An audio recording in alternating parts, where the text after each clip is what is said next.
So today feels like a pretty important video to make. Maybe one of the most important I will ever make. And I'm wearing blue, which is the color of important videos, so you know to take this seriously. I think a lot of the struggles that I've had in my life have come down to basically believing in shoulds. So should being that there's some way that I'm experiencing life and it should be differently. So I should be more productive, but I'm not. I should find this easier, but I don't. I shouldn't be afraid of rejection, but I am. I shouldn't not want to be exposed or visible, but I am afraid of that. The 1,001 ways that we should ourselves. In other words, it's basically the same mental move as stereotyping. So if you go down the street and you see a person and you take them in, and you have an impression of them, right? You have like a mental image of them and maybe some assumptions about them, right? Like a superficial view of the person. You don't know the person yet. You haven't like seen them deeply yet. You haven't got to know them yet, but you might assume something about them by seeing them, right? And it's kind of like the same mental move as that when you should yourself. So shoulding yourself is telling yourself you should have an experience that's different than what you have. You should feel differently to how you do. You should do things that you don't do, right?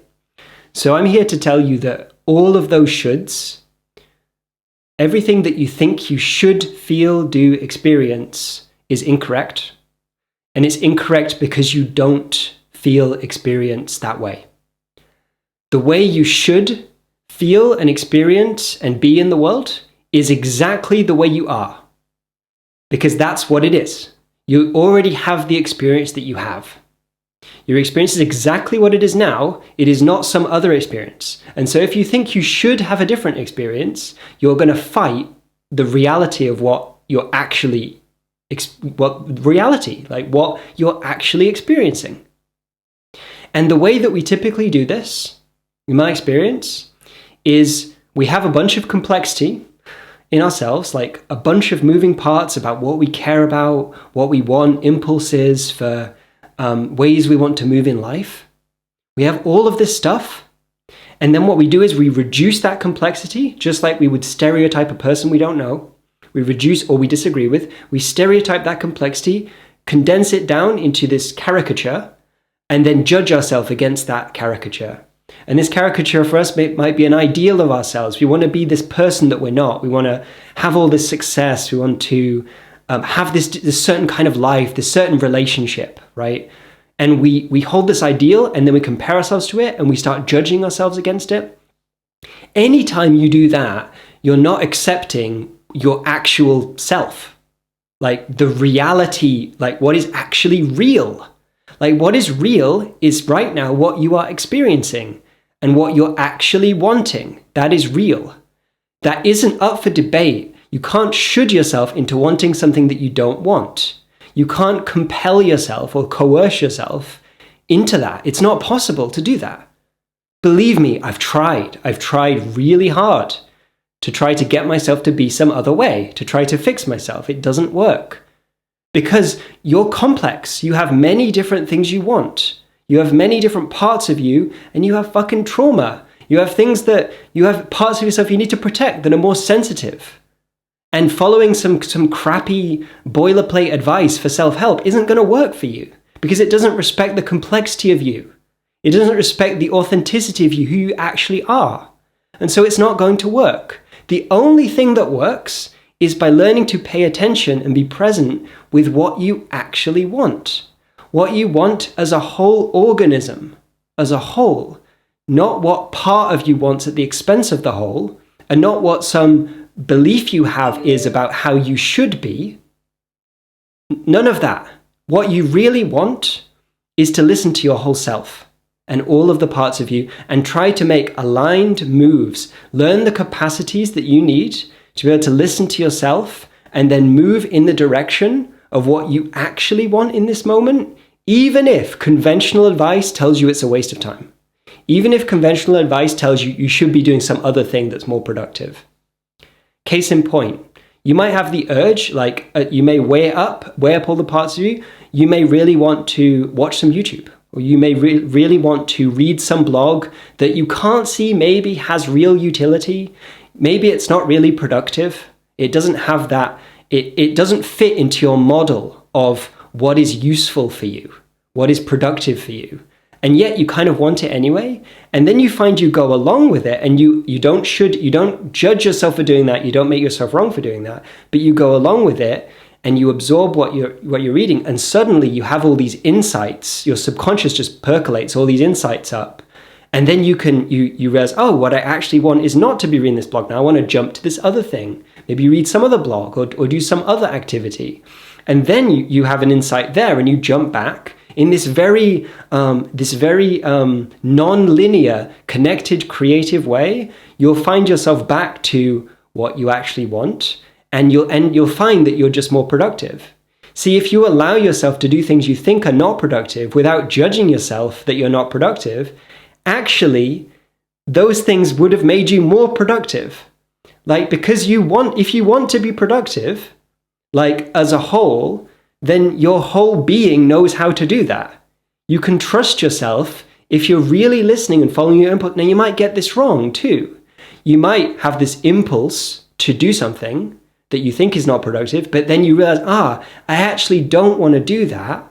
Like, there's the impulse wants that, but actually what I really want is to feel the feelings that impulse brought up for me in this moment. Like, what was that like? And get really curious about that. Maybe that's what's the most alive, because you can actually learn to listen and more deeply appreciate what your whole being wants as a unit, as a single unified whole, like what you want, and flow with it. You can actually learn that skill. And so if you do that, you'll find that suddenly you don't need all this bullshit structures and like habit forcing and all these like self-help crap. You don't need any of it, because you could just do what you want. And what you want, you already want what you want. So if you want to be successful and you actually want that, and your whole being wants that, then you'll do whatever it takes to have the success you want, because you already want it. You're not going to fight yourself for something you already want. That makes no sense. The only way you wouldn't do that is if there's like 10 levels of judging yourself and shoulds that make it muddy and hard to see what you actually want. And then you get lost in all this self-judgment and comparing yourself to other people and all of that. So listen, it's really important. Start to really notice what you want and allow yourself just a little bit more self-trust. Because if you really learn to trust yourself and what you want, it's just so simple, and it takes care of everything. You can trust the complexity. The complexity of you, all the myriad wants, desires, impulses, parts of you, traumas, like all of it. You don't have to fight any of it. It's okay as it is. It's enough as it is. In fact, it can't be any other way, because it's exactly true. Like all the complexity of you, all the stuff that you want and don't want, all of that is already the case. It's already true, because that's the case. It's a tautology. It has to be true. I'll say one more thing about this, which is that, really pay attention to that complexity. And don't bucket things into categories. Like, I'll give you an example. One thing that I've been telling myself recently is I want to coach more. There's kind of a bucket that I put coaching into, and then I tell myself I want more of it, but that's not true. That's like an idea I have about an activity that points in the right direction. But what I really want is to coach certain people. And what coaching really is just a kind of conversation. I want to have certain conversations where I am of service to certain people in certain contexts that feel good to me, that are aligned with me, where I get paid a certain amount, and that depends on the context also. It's actually much more complex than I just want this one simplified idea, this caricature, right? It's not the caricature that I want. What I want is it's in the complexity. It's like I want certain kinds of conversations with people. There's more depth. There's more nuance to what we want than we think. So when you think you have an idea about what you want in life, really look for the nuance. What is it you really want about that thing? And what is it that actually you don't want, and you've just bucketed it? It's called a bucket error in cognitive bias literature. Like, you bucket things together. Your mind will do this. It's a shortcut. It's very effective at, living life. But when you bucket stuff together, you lose the complexity. You lose the truth. The stuff you actually want is not this simplified idea. What you want is more complex. So allow yourself to be in your complexity. Allow yourself to really listen to yourself and trust yourself a little bit. And just all of this rubbish self-help advice of like setting habits and just trying to like get yourself to do things you don't want to do and feeling that that's the only way and feeling trapped in that world of like, oh, I just need to do this thing that I already know that I need to do. Nope. All of that's arrogant. All of that is not true. Like, you don't know what you need.